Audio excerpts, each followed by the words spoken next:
From the headquarters of Telesur English in Quito, Ecuador, this is From the South, and I am Soini Gray.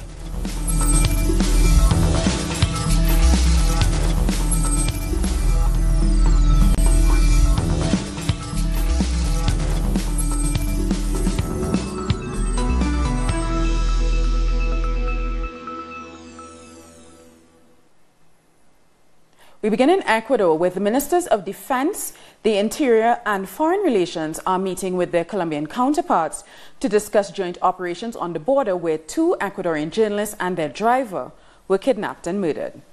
Ecuador's President Lenin Moreno has already sent tanks and helicopters to the border region. The self-proclaimed Olivier Sinisterra Front, which apparently carried out the kidnappings, has issued a communique in which it says it has suspended its operation to hand over the journalists' bodies. It said it had to suspend the handover because of the increased military operations in the area. And earlier, the Colombian President, Juan Manuel Santos, confirmed that the bodies were in Colombia. The defense minister, before traveling here to Medellin, told me that through intelligence sources it was confirmed that the bodies were on the Colombian side. That's what the defense minister told me, and in that sense one has to suppose that they were killed in Colombia. On Sunday, Ecuador's Minister of the Interior, Cesar Navas, announced that 9 people linked to the armed group Olivier Sinisterra had been arrested in connection with the murder of the 3 men. Navas said 8 of the 9 detainees were already facing charges and were taken to different prisons around the country. 9 people have been detained for the investigation of the killing of our 3 journalists. Of these, 8 people face charges. We have also ordered resumption of military operations in the border area, which were suspended during the time our journalists were kidnapped. The Latin American and Caribbean Regional Alliance of EFEX has condemned the murder of the 2 Ecuadorian journalists and their driver in Colombia last week. EFEX is a global network which defends free expression. The regional chapter of the group says it categorically condemns the murders of Javier Ortega, Paul Rivas and Efrain Segarra, and it is calling on both the Colombian and Ecuadorian governments to conduct a prompt and thorough investigation into their murders, which they say will ensure their deaths do not go unpunished. And the leaders of the FARC political party in Colombia have also condemned the murder of the 3 Ecuadorian journalists.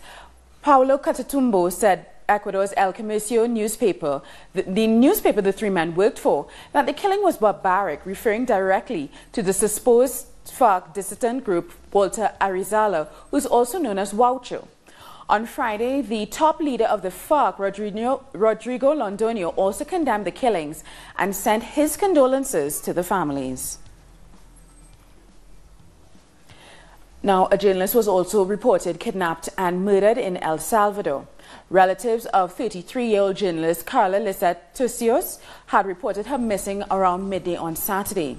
Her body was found several hours later on a road about 130 kilometers northwest of the capital, San Salvador. The newspaper La Prensa Gráfica, where she worked, has condemned the killing. In Paraguay, presidential candidates Mario Abdo Benitez and Efrain Alegre presented their government proposals during the only debate before the election on April 22nd. The debate focused on economic development, education, health and the environment. This is the 7th general election since the 1989 coup d'etat that overthrew President Alfredo Stroessner. The newly elected president will take office on August 15th and will succeed President Horacio Curtis. And a week ahead of the presidential election, teachers and students in Paraguay are demanding greater investment in education. Union leaders in the education sector say that Paraguay needs public policies that improve access to education, as well as working conditions and training for teachers. We are going to defend public policy to reform the education system in order to guarantee investment and the right to get access to good quality public education. Paraguay invests about 3.7% of its GDP in education, a low contribution for most of the population, who estimate that this will become a big challenge for the new government after the presidential elections on April 22nd. We need more education investment to reach at least 7% of our gross domestic product, since we are only investing nearly 4%. This will be the first big challenge for the new government. Official reports have revealed that in 2018, only 6 out of 10 students who are part of the current education system goes on to complete high school.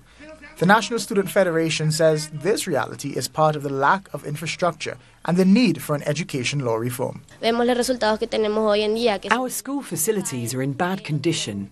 The ceilings are falling apart. We have no books or educational materials. We have no chairs. The education system in Paraguay is awful. It is one of the worst compared to other countries. We are demanding educational reform where student organizations are included. 5 years of the Horacio Cartes administration were marked by successive protests with students and teacher strikes. They've pledged to continue to take action during the next presidential administration as well, as they continue to fight for a quality education that will assure them a better future. In an apparent U-turn, the British Prime Minister Teresa May has agreed to meet the leaders of 12 Caribbean countries over the mistreatment of immigrants who came to the United Kingdom from the Caribbean in the 1950s and 60s. The Prime Minister has been meeting youth from the Caribbean and other former colonies ahead of the Commonwealth Head Summit on Thursday and Friday. Last week, the Prime Minister's office refused a formal diplomatic request for the meeting with the Caribbean leaders about the so-called Windrush generation of immigrants. Britain's immigration minister has admitted that some of these immigrants have been wrongfully deported, and she promised to address the situation. And Tottenham MP David Lammy has blasted the UK Home Secretary for the deportations of British citizens of the Windrush generation. The SS Windrush was the name of one of the first ships to bring Caribbean nationals to the United Kingdom. The Tottenham Member of Parliament, himself the child of Guyanese parents, called on the Home Secretary, whose department oversees migration, to explain. When my parents and their generation arrived in this country under the Nationality Act of 1948, they arrived here as British citizens.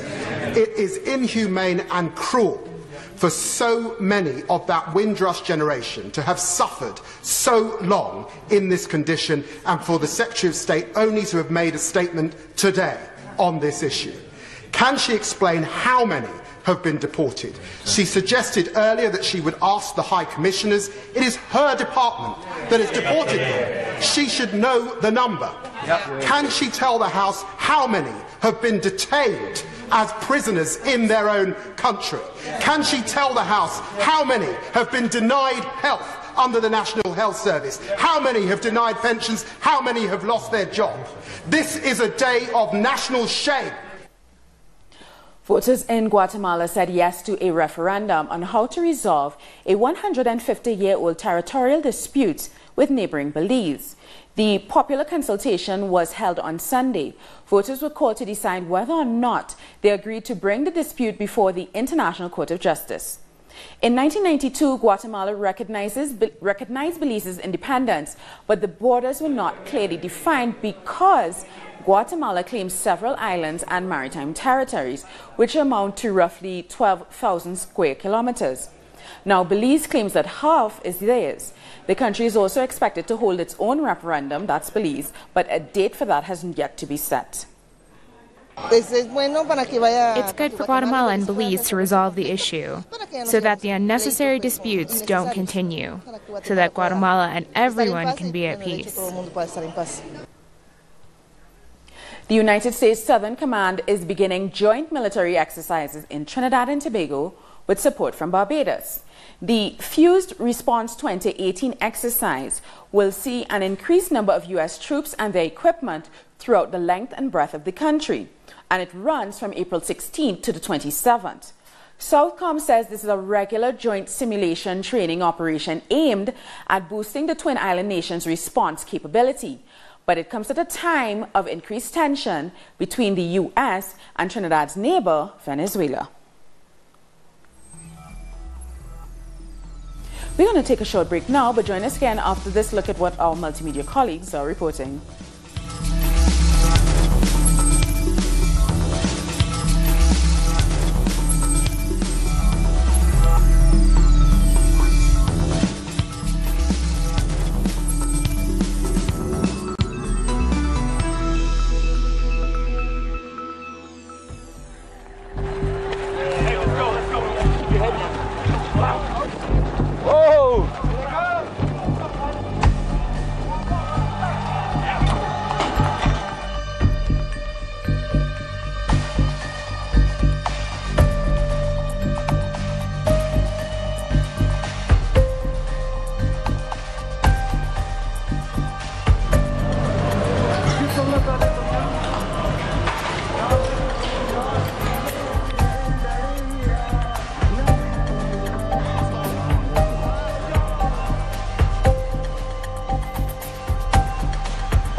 Welcome back.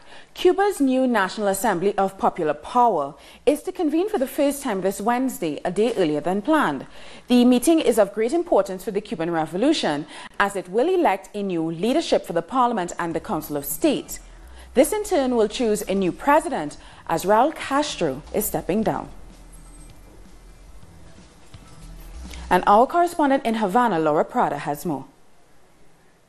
Hello, yes, thank you. Nice to greet you. Indeed, today was announced that the Cuban National Assembly on its 9th legislature will take place one day earlier than expected, on the 18th of April and the 19th of April.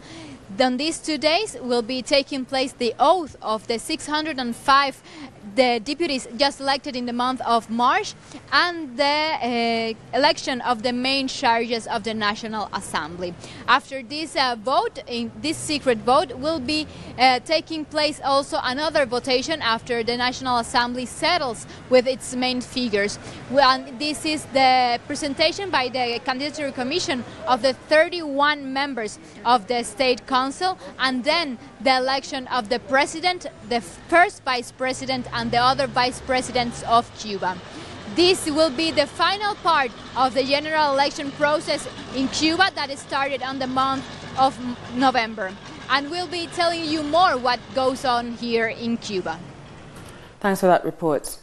Relatives of the Argentine Ara San Juan submarine, which went missing 5 months ago, are asking to contract a private search company, expressing a lack of faith in the government of Mauricio Macri.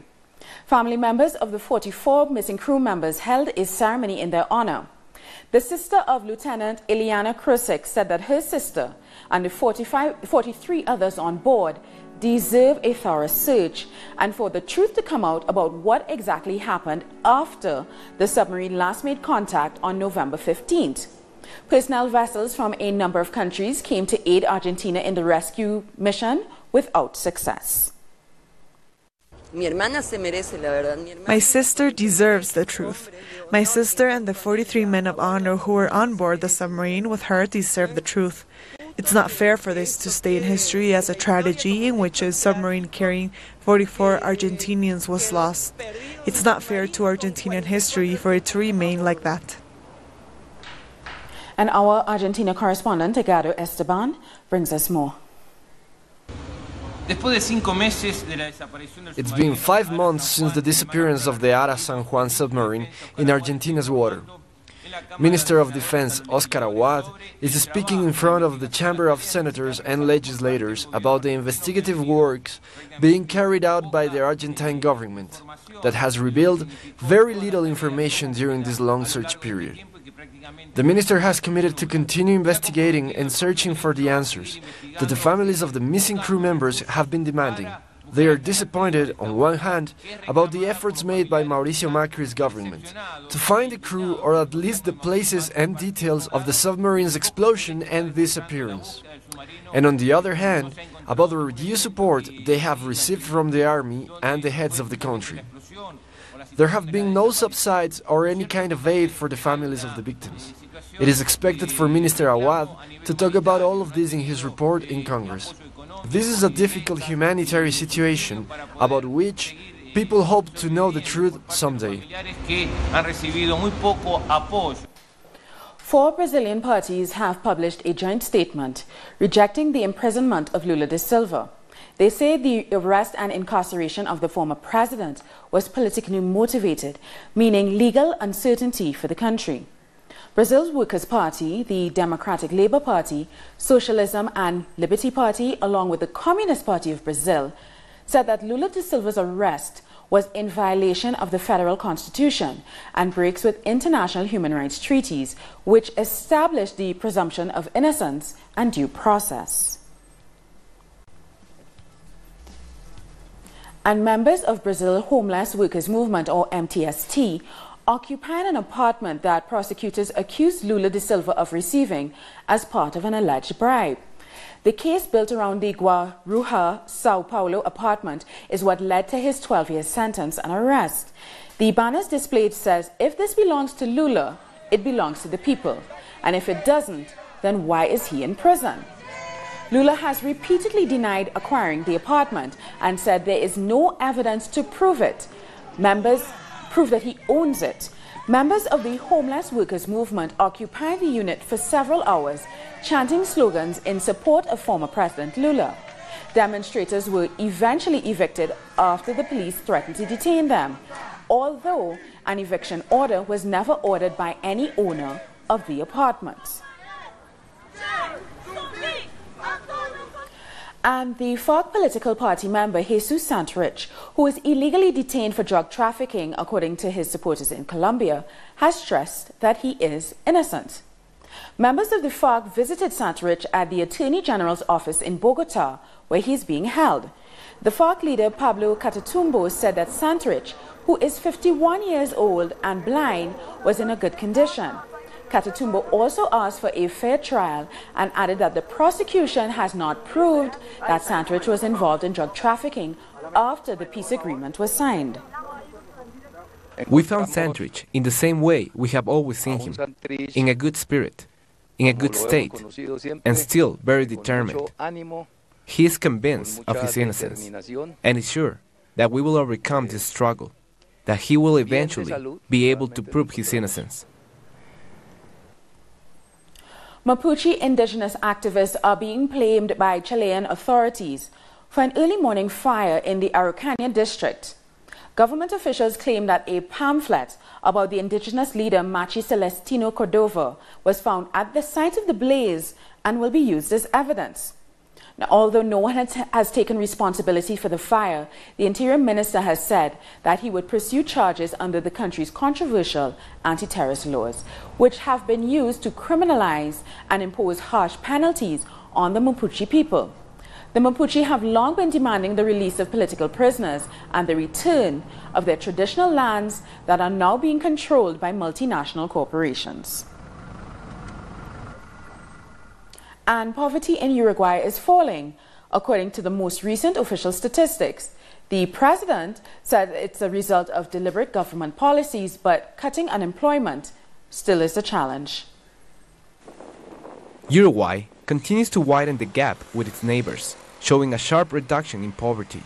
The statement was made by the Uruguayan president, Tabaré Vázquez. Si ahora es del 7.9 Now it's 7.9%, but in 2006 it was 32.5%. Almost 1,200,000 Uruguayans live below the poverty line in 2006.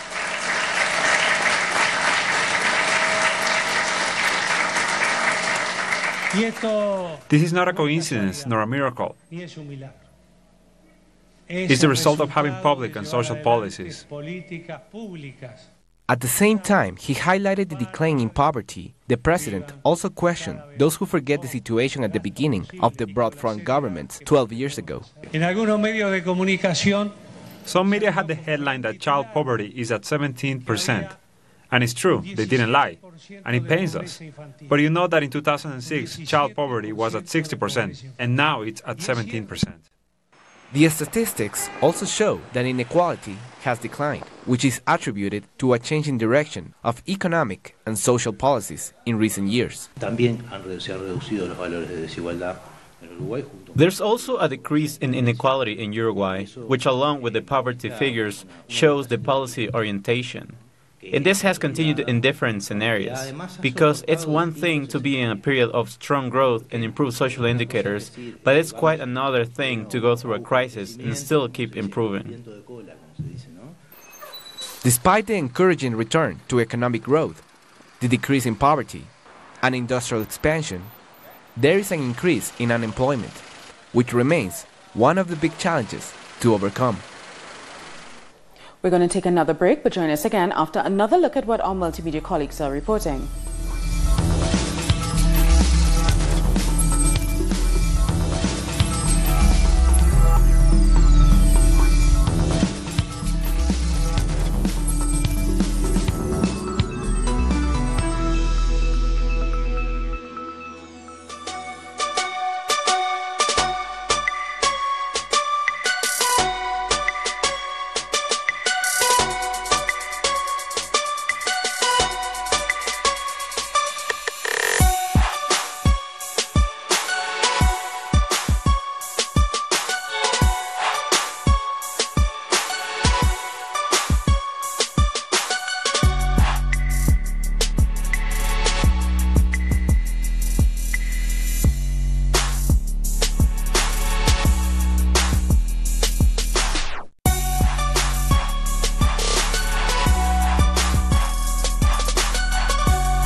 Welcome back.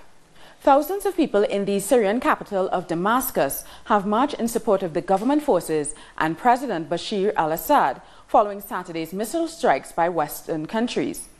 A huge crowd gathered around Umayyad Square, playing music and dancing. It looked like a mass picnic scene with jubilant residents waving Syrian flags. They praised the government for successfully confronting the Western forces. They also held posters saying, "We salute the army's heroism."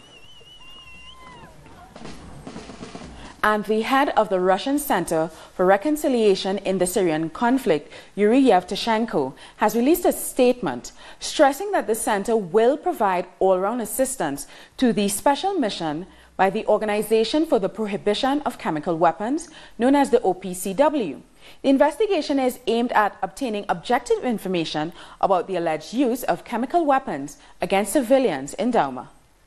The Russian Center for Reconciliation provides all-around assistance in ensuring the free, unhindered and safe operation of representatives of the special mission of the Organization for the Prohibition of Chemical Weapons, aimed at obtaining objective information about the alleged use of toxic substances in the city of Douma against civilians. In virtue of the efforts of the Russian Center for the Reconciliation of Warring Parties and the government of the Syrian Arab Republic, 59,003 East Ghouta residents returned to their homes from refugee and temporarily displaced persons camps.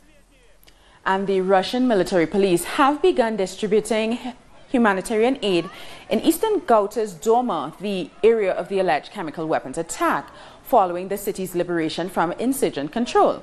The Syrian Arab Army announced on Saturday that it had fully liberated the eastern suburbs of the capital, Damascus, after the last group of militants was evacuated from the area along with their families. And our correspondent Hisham Wanus was at the march in Damascus, and he sends this report. Thousands of Syrian university students and other revolutionary youth have organized this massive march in the Umayyad Square in the center of the capital to reject the tripartite aggression by the United States, Britain and France against their country, using the false pretext of chemical weapons. They say this aggression threatens not only the security of Syria, but peace and stability in the world. They see it as a flagrant violation of international law and the UN Charter. And like the Syrian government, they are calling on the international community to condemn it. With the slogans "No to terrorism, no to Zionism, no to the United States and its allies," they're expressing their support for the Syrian armed forces and its successful resistance to the attack, which was a failure. In parallel with this demonstration, the experts from the OPCW, the chemical weapons watchdog, who arrived in Syria on Saturday after the attack, have begun work investigating the alleged chemical attack in the city of Douma, which was falsely attributed to the Syrian Arab Army and then used as a pretext for the missile strikes. They will take samples from the soil and shrapnel and speak to local residents. They're expected to finish their work by Tuesday and make their report by next Wednesday. The Syrian authorities have said that they want to cooperate fully so that the experts can complete their work in a full, transparent and independent manner, without any outside pressure. The people here are also celebrating the army's victory in eastern Ghouta, with the departure of the Army of Islam from the city of Douma. They want that fight to go on in other regions and get rid of all foreign troops in Syria, including those from the United States and Turkey. And we end with the news that Kendrick Lamar's album Damn has won the Pulitzer Prize for Music. This is the first non-classical or jazz work to win the award. The 30-year-old rapper has won 11 Grammys, and critics have hailed his music as inventive, and the album Damn has been praised by Rolling Stone magazine as a brilliant combination of the timeless and the modern, and the old school and the next level.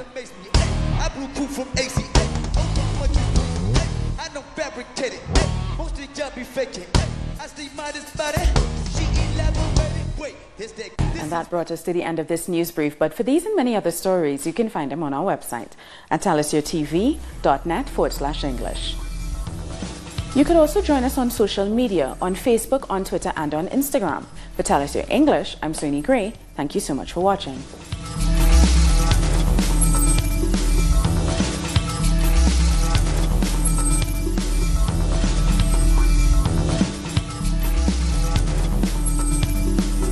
The ruling world order has always subjugated the man.